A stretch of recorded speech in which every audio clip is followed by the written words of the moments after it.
Дараагийн мэдээг танилцуулъя. Бүгд найрамдах Хятад ард улс нөөтийн системтэй өөрчлөлт оруулж байгаа. За нөөтийн албан татвар ноогдуулах бараа бүтээгдэхүүний жагсаалтанд шинээр жирэмслэлтээс хамгаалах хэрэгслийг оруулж байгаа гэдгийг мэдэгдэж байгаа юм. За энэ хүү шийдвэр нь эх оны 1-р сарын 1-ээс эхлээд хэрэгжин. За бүгд найрамдах Хятад ард улс утгагүй жирэмслэлтээс хамгаалах эм бүтээгдэхүүнд нэмэгдсэн уртгийн албан татварыг 30 гаруй жилийн хугацаанд анх удаа ноогдуулах гэж байна гэсэн ийм мэдээлэл олон нийтийн хэрэгслээр түгэж байгаа. За тус улсын хувьд хамгийн сүүлийн үед нэмэгдсэн уртгийн албан татварын хуулиа ингэж өөрчилж болж байгаа юм байна. За ингэснээр жирэмслэлээс хамгаалах эм бүтээгдэхүүн татвараас чөлөөлөгдөхгүй болж байгаа. За ихэнх бүтээгдэхүүнд ноогдуулдаг ердийн 13% нөөтийн татварыг бэлгэвч зэрэг жирэмслэлтээс хамгаалах бүтээгдэхүүнд хамруулахаар болсон. За Хятадын төрийн мэдээллийн хэрэгслүүд нөөтийн албан татвартай холбоотой энэхүү өөрчлөлтийг онцолж мэдээлээгүй боловч олон нийтийн сүлжээнд энэ асуудал ихээхэн тренд сэдэв болж байна. За хүүхэд өсөх нь бэлгэвч хэрэглэхээс илүү үнэтэй гэдгийг мэдэхгүй байх нь тэнэг хэрэг гэсэн хошигнол хүртэл нийгмийн сүлжээгээр тарж байгаа юм байна. Тоглоом шоглоомоос илүү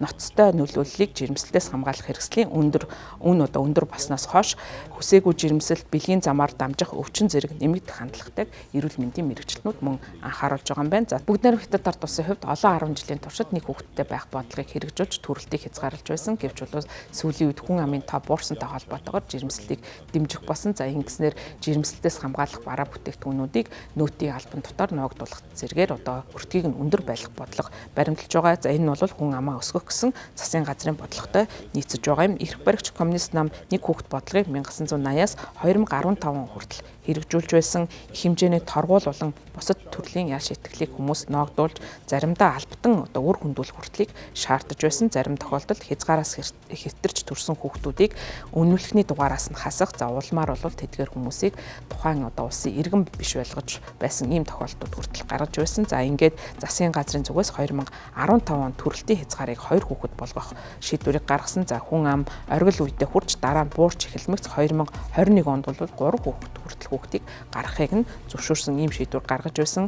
Ингээд жирэмслэлтээс хамгаалах хэрэгслийг идэвхтэй дэмжиж байсан бодлогоо бол өөрчилж үн төлбөргүй байсан бэлгэвчийг одоогийн байдлаар татвартай болгож байгаа юм байна. За 2024 онд бүгд найрамдах Хятад ард улсад 9.5 сая хүүхэд төрсөн, 2019 онд төрсөн 14.7 сая хүүхэдтэй харьцуулахад 3.1-ээр бага байгааг үндэсний статистикийн холбооноос бас мэдэгдэж байна. За Хятадын зурхаагаар бол луу жилд хүүхэд төрөхийг уламжлалтаар бол сайн гэж үздэг. За гэтэл бол луу жилд төрсэн хүүхдийн түвшин нь ердийнхөөс өндөр байгаа ч гэсэн төрөл буурч байгаа тренд бол ажиглагдаж байгаа юм байна. За мөн Хятад нас барал төрөлтөөс давсан учраас бүгд найрамдах энтгэг улс 2023 онд дэлхийн хамгийн олон хүнтэй улс болж Хятадыг ардаа орхисон. За төрөлтийг нэмэгдүүлэхэд татварын нөлөө маш хязгаарлагдмал байх болно. Хүүхэд хүсэхгүй эсвэл нэмэлт хүүхэд хүсэхгүй байгаа хосуудын хувьд жирэмслэлтээс хамгаалах хэрэгслийг 13% татвартай болгох нь тэдний нөхөн өрчмөн шийдвэрт нөлөөлөх магадлал бага. Ялангуяа хүүхэд өсгөх өртөг өндөр байгаатай харьцуулахад бол энэ төдийлөн нөлөө багатай гэдгийг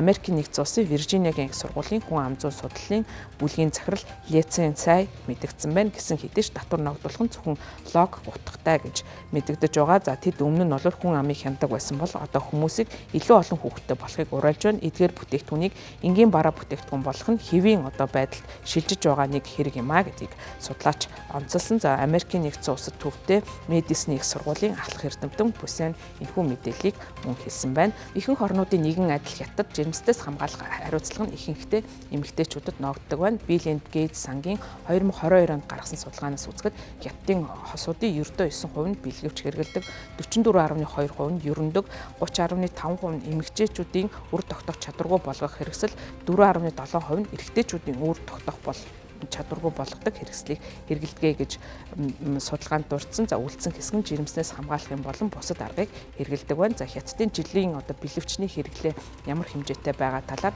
албан ёсны статистик мэдээлэл байхгүй, зөвхөн тооцоолол дээр үндэсдэг юм байна. За тухайн тооцоолол нь харилцан адилгүй байдаг. За олон улсын зах зээлийн мэдээллийн платформ болох Inbox-ын гаргасан тайланд бүгд найрамдах Хятад ард улс 2002 онд 5.4 тэрбум нэгж бэлгэвч хэрэглэсэн нь 19 дэх жилдээ дараалан өссөн үзүүлдэг гэж мэдэгдэж байгаа. За бэлгэвчний хэрэглээ багасгах нь нийгмийн эрүүл мэндийн эрсдлийг нэмэгдүүлж болзошгүй гэдгийг мэрэгчлэн санаа зовон илэрхийлж байна. За үүн үсэг нь эдийн засгийн хувьд эмзэг бэлгийн хүмүүсийн дунд жирэмслээс хамгаалах хэрэгслийн хүртээмжийг бууруулах, улмаар хүсээгүй жирэмсэлт болон бэлгийн замаар дамжих халдварт өвчний тоог нэмэгдүүлж болзошгүй юм. За эдгээр нь эргээд үр хөндөлтийг нэмэгдүүлэх, эрүүл мэндийн үйлчилгээнээс зардлыг өсгөх эрсдэлтэй гэдгийг мэрэгчлэнүүд анхааруулж байгаа. Бүгд найрамдах Хятад ард улс үр хөндөлтийн тоогоороо дэлхийд тэргүүлдэг орнуудын нэг бөгөөд Бүгд найрамдах Хятад ард улсын үндэсний эрүүл мэндийн комиссийн мэдээсээр 2014-өөс 21 онд жилдээ 9-10 сая үр хөндөлт хийдэг байна. За шинжээчдийн үзэж байгаагаар бодит тоо үүнээс ч өндөр байх